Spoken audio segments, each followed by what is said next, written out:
Hi, everyone, and welcome back to another episode of the Affirmation Addict podcast. This is your host, Payal Agarwal, and today I'm so excited because I'm going to be talking to you about all things soulmates. By far, my most popular topic, the things I get asked the most about. So I'm going to be diving into my story with how I manifested Tom into my life in about a week, and as well as different affirmations and different just points about having a soulmate and what it means to have a soulmate. So I hope this episode is helpful and I hope you enjoy this. Hi everyone, my name is Payal Agarwal and I want to welcome you to the Affirmation Addict podcast. Affirmations have changed my life and now it is my mission to help you use them to change yours by using affirmations every day to manifest things your way. My goal is to make affirmations attainable and accessible to every single person, including you, because you have the ability to take control and create your reality. So come with me on my journey and let's see what we can manifest together. Hello, everybody, and good morning, good afternoon, good evening, wherever you are in the world. Thank you so much for tuning into this episode. I'm so excited about it because this is probably the episode and the topic I get the absolute most questions about, and that is soulmates. And so the big thing I really want to talk to you guys about is how I actually was able to manifest my soulmate and my story with me and Tom, and everything that kind of happened behind the scenes. And then I'm going to talk to you guys about a healing session where I actually learned, and it gives me chills just thinking about it, how beautiful the universe is, and then what it actually really means to have a soulmate, what I've learned, and where I was in the beginning of my relationship with Tom and where I am now, because I do think my definition of a soulmate has evolved and I have learned so much. And then another thing I want to talk about is how you might be unknowingly blocking your soulmate. And lastly, but I think the most exciting part is I'm going to be giving you some of my favorite affirmations for manifesting a soulmate. And these are actually the affirmations that I used as well. So I hope they help you. And so I'm just going to dive right in and get started. So I'm going to talk about me and Tom and how we met and just our relationship and all I've learned. So the story goes that I was in a relationship for 2.5 years. I don't know why I just said 0.5, 2.5 years in college, and I wasn't happy. No, everything was fine. It just didn't feel like a relationship, and my heart was never fully in it. And once I understood that, I was too scared to break up with this person, but I started affirming for my soulmate. So I started saying things like, I'm ready for my true soulmate to come into my life. I'm ready to be loved for who I am. I'm ready to be my true self, just because I didn't feel like I was who I was. Like, I didn't feel like I even knew myself. I felt like a zombie going through life. And I really started to focus in on myself. I disconnected from that guy and I just took the time for myself. I started doing things I wanted to do. I went on solo trips. I went to Europe by myself and I did things on my own because I realized like I am the only one who can make me happy. And it was probably 1 week that I decided that I'm just going to do this all for myself. And we actually had a trip to Seattle planned with our college friends. It was kind of like a school trip, and I wasn't planning on going, but literally the night before, I was like, you know what? I need to go. And I actually went to Seattle the weekend before with my best friend. So I was like, there's no point in me going again. But something just told me, I was like, you know what? I was really drawn to that city. I'm just going to go again. I have no homework, no job, no nothing. I was second semester of senior year of college. So I was literally chilling because I was moving to San Francisco in a couple of months and everything. So I had nothing going on. So I was like, you know what? I'm just going to book my ticket. So I booked my ticket the night before. And it was my best guy friends who I was actually going to be staying with. So we were all going to be staying together. And they kept telling me, oh, like our friend Tom is coming. He's in the military. So I assumed he was like this stocky, super, super buff, like mean, aggressive, buzz cut military guy. And so I didn't really think anything of it. And I basically was like, okay, cool. I'm just going to go to Seattle, have some fun. And then kind of fast forward, we roamed around the city, and then Tom met up with us after work, and I literally saw him, and I looking back at it, when I look back, it was so dramatic, but I just like ran and hugged him, and I was so excited. And it was like a full on hug. It wasn't like a casual side hug. You know what I'm talking about, ladies. It was like a full on hug, and I was just so excited. And no one else hugged him. Like there was like 10 of us there who had just met Tom, and I just ran and hugged him, and I was like, what am I doing? But I just did it. And the rest of the night, like we went out to dinner, and I was just so drawn to him. Like I was staring at the kid. And before this, I was never attracted to non-Indian people, and that was actually a limiting belief that I had, that I could only date Indian people, that I had to have somebody who had the same exact culture as me because that would be easier for my family. And I only dated Indian guys before, and obviously I was never really happy. But I was just so drawn to him, and I was like, this is so weird. He's not my type. And like I noticed all these little things he was doing, and this is so funny. I even noticed that we ordered like the same food. Like we both ordered a quesadilla that night, and we were just talking and talking and talking. And I was just like, oh my gosh, I really like this kid. And we started talking about his job, and the first thing he told me was like, oh, I'm a ranger. So for me, and I know I have followers all around the world. So for me, what I understood was that he was a park ranger, meaning he like cleans up forests and like picks up after parks. So I was like, oh, interesting. And then I was like, so you're a park ranger? And he was like, no, like a army ranger. And I was like, oh, what's that? And he basically was like, well, basically like SEAL Team 6 and Special Forces. So all those like elite groups in the military, all the ones that do all the cool stuff. And I've always really liked that stuff. There's a show called 24. I like all the FBI shows, all those action gun shows. I actually really enjoy those. So I was just like, oh my gosh, you're like my real life Jack Bauer. If you haven't watched 24, Jack Bauer is like the star of that show. And I was like, you're real. That's insane. And so I was just obsessed with him. And we were talking, and we went the entire weekend, and I don't think we like stopped talking to each other the entire time. Like I was glued to him, and it was just like he was making me laugh. He was real.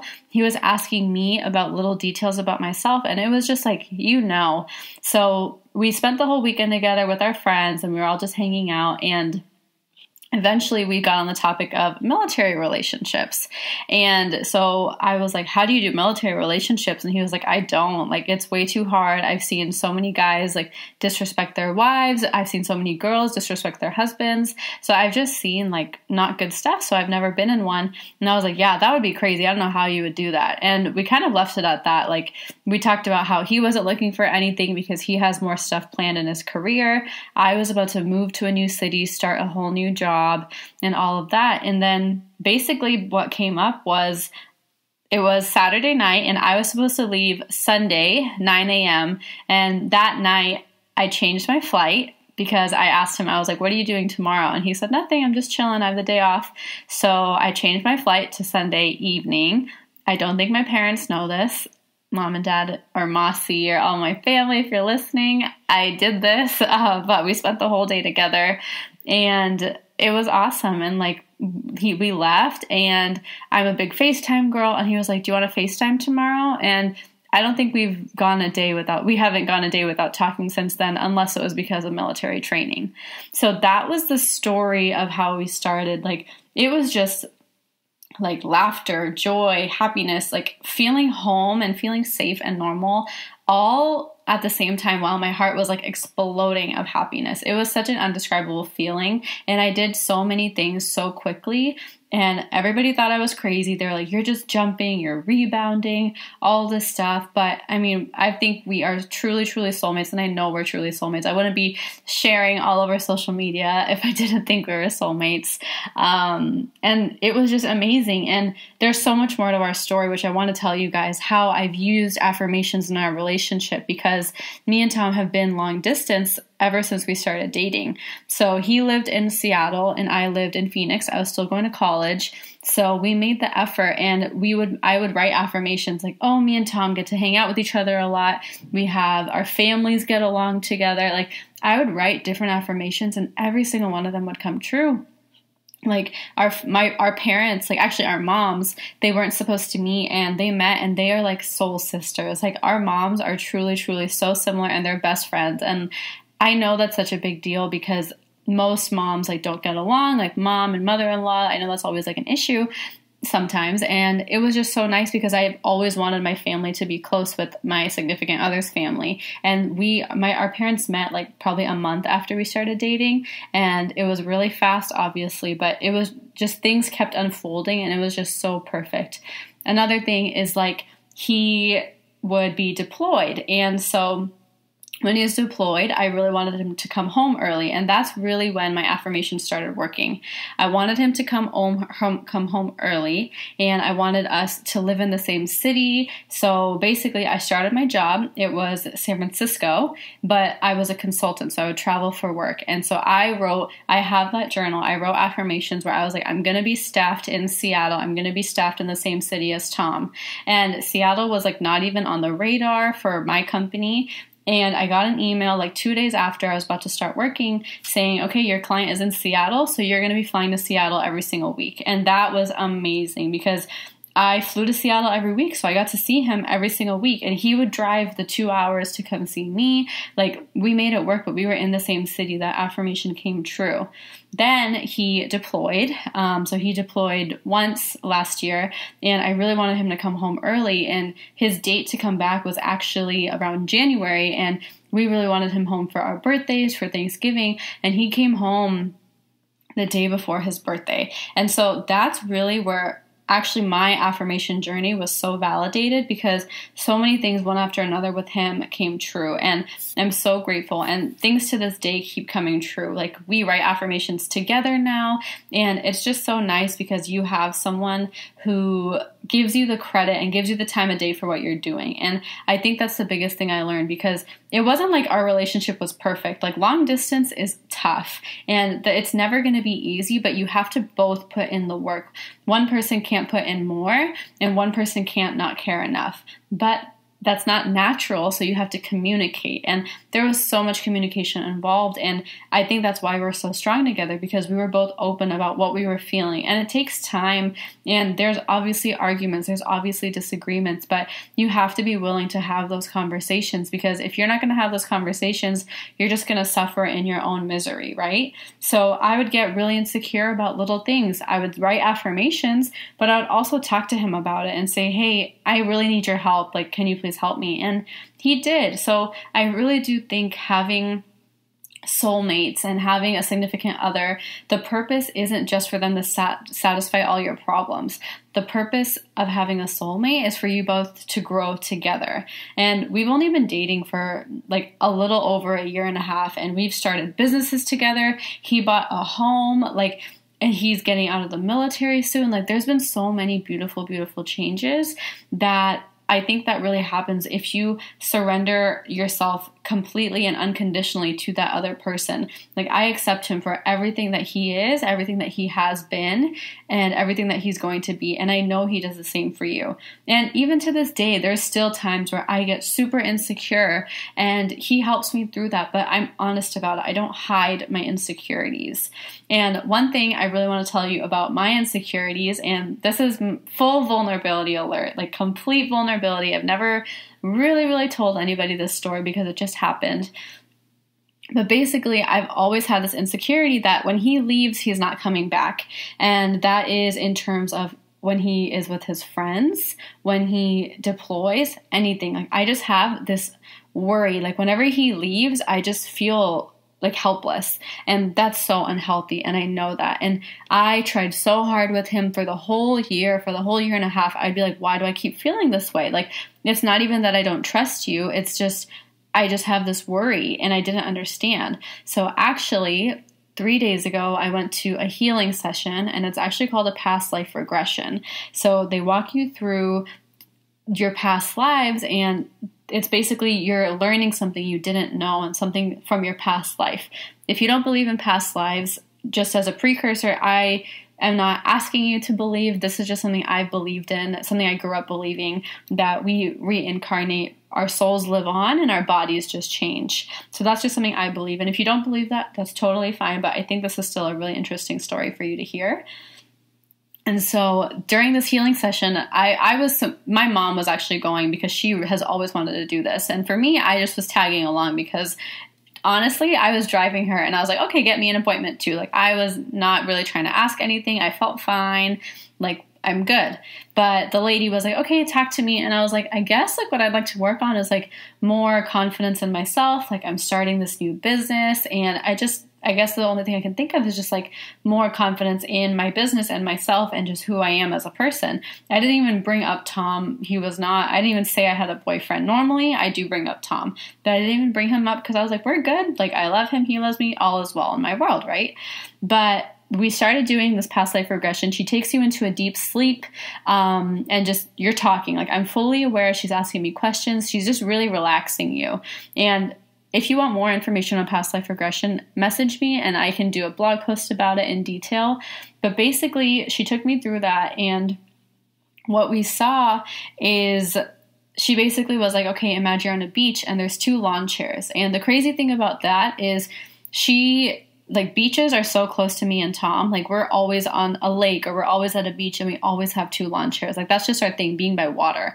We both love being by water and just sitting by the water. Like, we've always done that together. And we even painted at those wine and paint nights. We even painted literally a picture of 2 lawn chairs looking over the beach, which spooked me so much because it was like, how do you know this? But eventually she was like, okay, imagine someone's walking towards you and just tell me what you see. And at first it's kind of difficult when you're doing a past life regression because you feel like you're making it up, but words are just coming into your mind as well. And you feel different energy shifts. And so I felt a huge energy shift when she asked me that. And I just thought shaggy hair. So I was like, I just see shaggy hair. And she talked me through it a little bit more, and she was like, okay, look into the eyes of this person. What do you see? And I saw myself as somebody with really, really light skin. I was not Indian, very, very light skin, and beautiful, long, like almost black, dark brown hair. And she was like, okay, now he's going to take you and you guys are he's going to tell you a story that you need to hear. And so basically it was so vivid. Like, I can see this in my head. It's really crazy.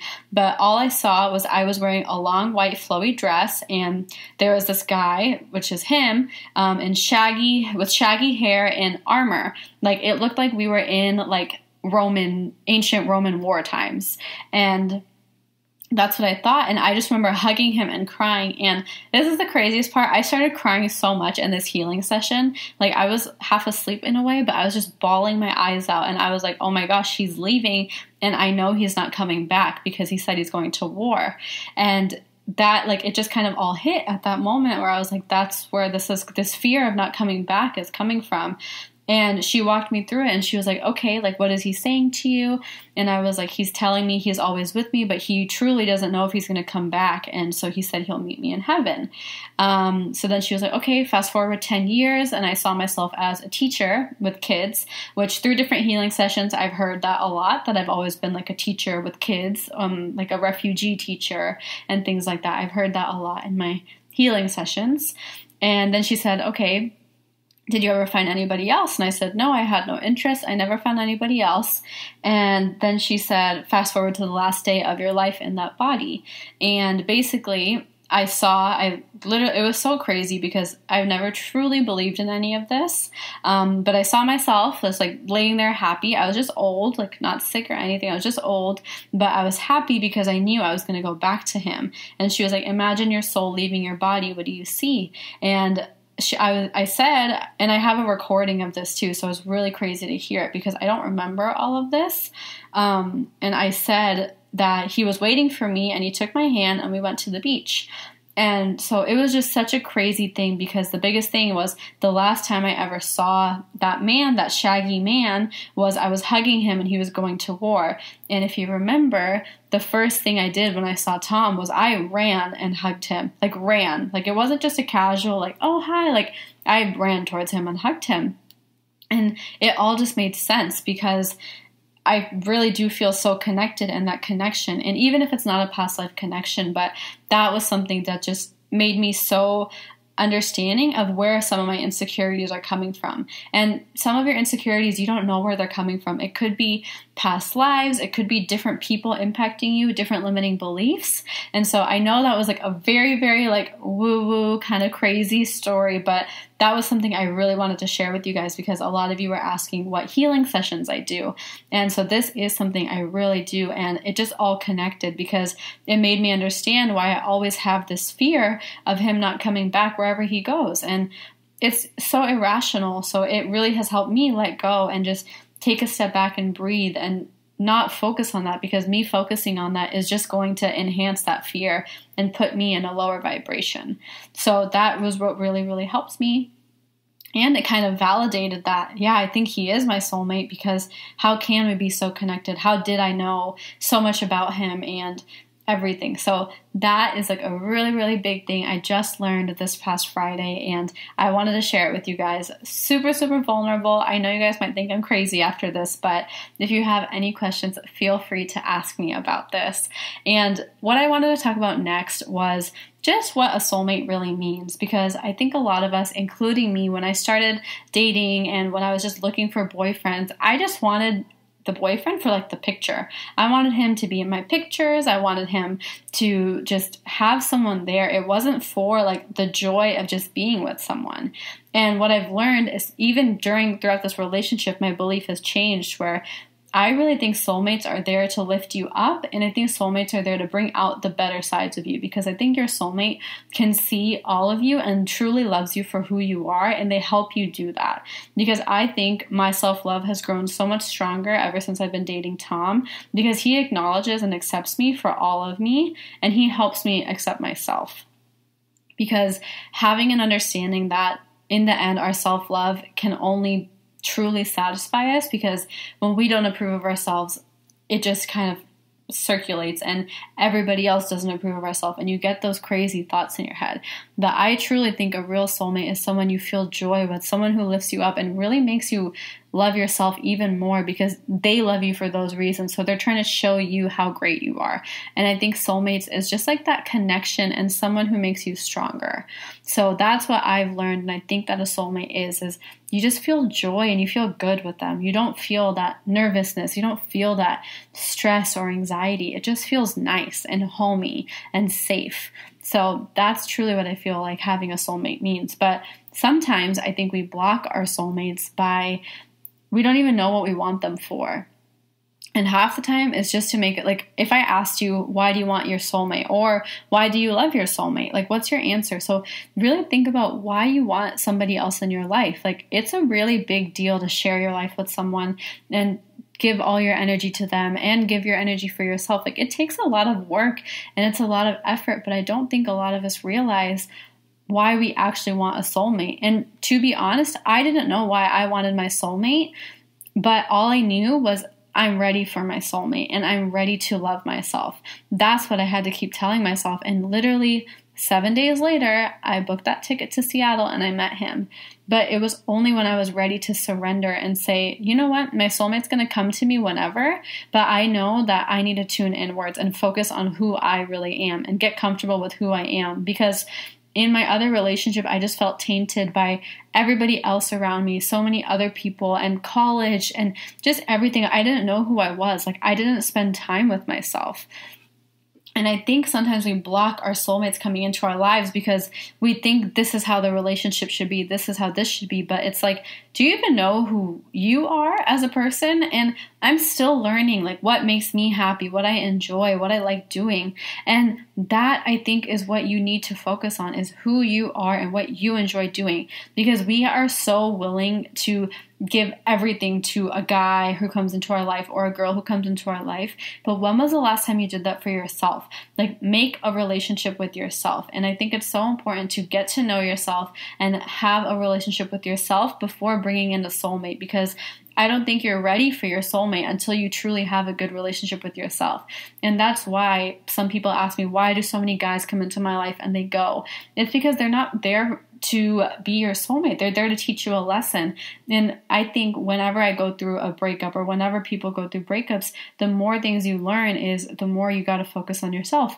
Whenever someone is going through a breakup, the first thing we always say is, okay, time to focus on you. Why is that? Because that's what you need to do, is truly focus on you. Don't focus on the lack of a soulmate. Don't focus on the guy who's going to come into your life. It's truly, truly all about you. And I do think that the biggest thing that's blocking our soulmates is ourselves, because we don't have that relationship with ourselves. So I really, really encourage you after this episode, if you are trying to manifest your soulmate or even trying to manifest a better relationship, really, really tune inwards and see what you need, because what do you need in a relationship? You know you're not happy, or you know you're not satisfied, but what exactly do you want? Be honest and understand what it is that you need. So I hope that's really helpful. And the last thing I want to talk about is my favorite affirmations for soulmates. And this is something that I used that week when I started to tune in, and I'm going to read them out to you. And I'll also post them in a blog post and in the episode notes and everything, so you guys can refer to them easily. But these are the exact affirmations I used to use when manifesting Tom into my life. But also, I still use them. I still use them whether we're doing long distance, or just because you have a soulmate doesn't mean you stop putting in the effort.